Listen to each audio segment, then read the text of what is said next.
Ei, Cota, muitos dizem que eu sou bandido, mas eu não sou bandido, por dar, mas eu também sou querido, Cota, como estás?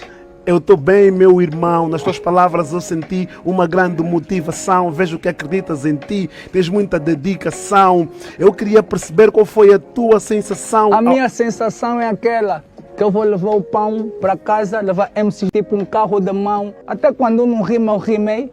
E quando não toco, parece que eu estou a trazer um DJ. É o malvado, é o capiro. Eu te inspiro, não transpiro. Quando dou, sugo mais. E a miúda diz que o babacita é vampiro. Mas aplausos para a babacita, retórica.